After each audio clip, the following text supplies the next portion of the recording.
CEO Erica Kirk took the stage. What happened next? Broke the internet pyrotechnics. A hype man, dramatic entrance music. At a church, over 3,000 people were in attendance. President Trump spoke after, but nobody's talking about the speeches.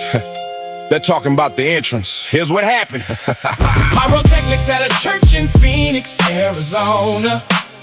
Erica Kirk walked out like it was WrestleMania. It was WrestleMania. The internet watched and the clips went viral overnight. A political rally entrance that didn't land quite right. April 17th in Phoenix at Dream City Church on the stage. Turning Point USA held a rally called Build the Red Wall. Front page. The event was designed to mobilize young conservative voters ahead of the 2026 midterm elections. That's what the organizers said. CEO Erica Kirk was listed as a headline speaker for the night. President Donald Trump was scheduled to follow her under the lights. Kirk took over Turning Point USA after the assassination of her husband. Charlie Kirk was killed at Utah Valley University in September. The whole nation was stunned. Erica Kirk has since led the organization as CEO and chair. She's been making public appearances at rallies and events everywhere. But on April 17th, the entrance she made went viral for a different reason. Pyrotechnics fired off inside Dream City Church. That was the visual season. Dramatic music blasted through the speakers as a hype man made the call. Kirk walked out through the effects to the stage at the Build the Red Wall. The footage was captured and posted on X by journalist Ethan Levins, who wrote, "She even has a theme song." And the engagement started revving. The clip spread across every platform within hours of being posted. Thousands of comments comparing the entrance to professional wrestling. The internet roasted. The comparison to WWE was immediate. The Rock and The Undertaker were mentioned. Users pointed out the entrance had pyrotechnics and music that matched wrestling convention. Some defenders online said this is the same song everyone walks out to at TPUSA events. Others pushed back saying they had never seen Charlie Kirk use that level of entrance effects. Pyrotechnics at a church in Phoenix, Arizona. Erica Kirk walked out like it was WrestleMania. WrestleMania. The internet watched and the clips went viral overnight. A political rally entrance that didn't land quite right. The event itself drew over 3,000 attendees to Dream City Church that day, according to Deseret News reporting from inside the rally. That's what the numbers say.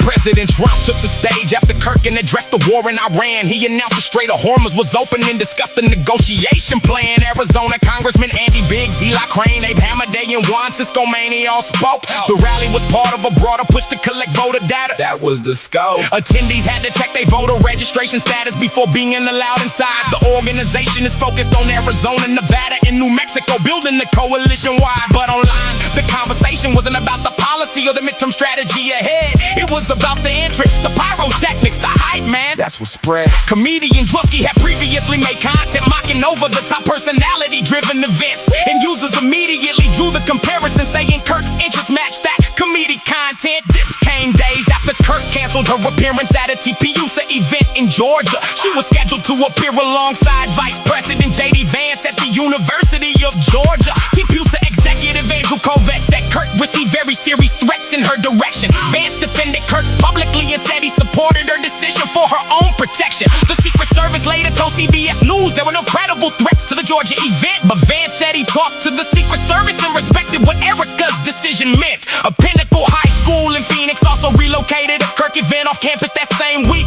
After students and parents objected, the principal cited concerns about the atmosphere it would seek. The event was moved to after school hours and restricted to TPUSA club members and one guest. School officials stressed no taxpayer money was involved. That context should be expressed. The entrance at Dream City Church is now the most discussed moment from the entire rally. More than the policy speeches, more than Trump's Hormuz update, it's the entrance in the tally. The footage continues to circulate on X, YouTube, TikTok, and Reddit with millions of combined views. Whether it was intentional branding or a miscalculation, that's for the audience to choose.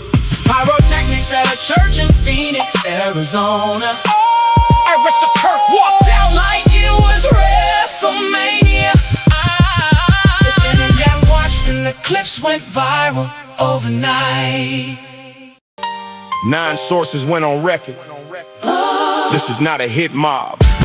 This is accountability reporting in plastic brick form. When the head of law enforcement doesn't meet the norm, no personal attacks here, just the documented facts. Let me walk you through the article in the impacted tracks. April 10th, 2025, Friday afternoon, Cash Patel tried to log into the FBI system. Password wouldn't work, technical error in the room, but his response to that problem showed a different wisdom. Instead of calling his support to fix the login screen, he panicked, called his ally, said he'd been terminated, frantically announcing he was fired from the scene. Two sources called it a freak out, his behavior was inflated. The White House fielded phone calls from across the government, Congress asking questions about who would be in charge, officials in the bureau wondering about the precedent. Turned out it was just password error, not a fire in large, but 9 sources confirmed the story to the press. Atlantic did their homework, checked the facts with care. Question is, does this behavior show unnecessary stress for someone running federal law enforcement everywhere? When the FBI director can't handle basic tech, when meetings get rescheduled and the conduct's worth a check,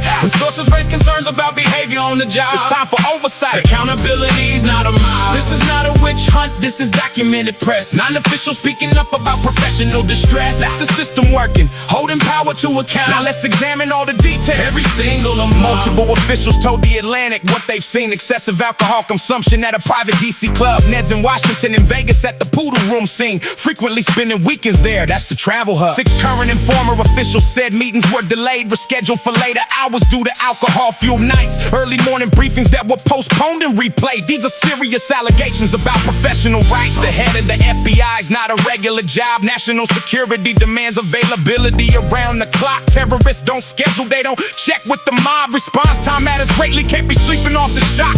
Multiple occasions, security detail couldn't wait. The director in his quarters, seemingly intoxicated state. Request for breaching equipment, SWAT team tools at stake. Normally used for hostage rescue, now to wait their mate.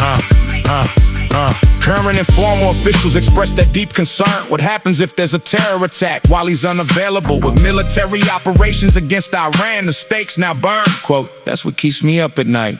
One official, verifiable. This isn't about personal life or private recreation. It's about job requirements and national security need. The FBI director holds a critical position. 24/7 readiness is fundamental indeed. Compare this to other professions where mistakes are made. A podcast is sleeping in. That's unfortunate but small. But federal law enforcement, where American laws weighed, the standards must be higher. Can't afford to drop the ball. Atlantic magazine sourced the story carefully and well. 9 separate officials providing confirmation. Sarah Fitzpatrick reported what these sources had to tell. This is journalism serving democratic information. The White House called it fake news, threatened legal action, but in-gang reporting serves the public right to know. When officials raise concerns, that deserves a reaction. Congressional oversight should examine this whole show. Call them before committee, let them answer under oath. Let the colleagues testify about what they have observed.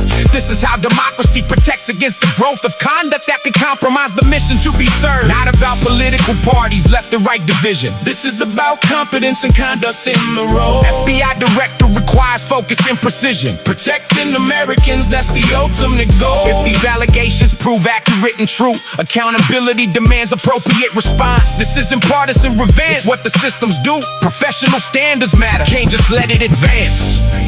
So that's the story in 700 words exact. Atlantic journalism, 9 sources on the record. Allegations of behavior that could impact how he's acting in the nation's top law enforcement role, as has been reckoned. This has been your Lego News Accountability Report. Not personal attacks, just facts that merit looking. Democratic oversight is how these issues get to court.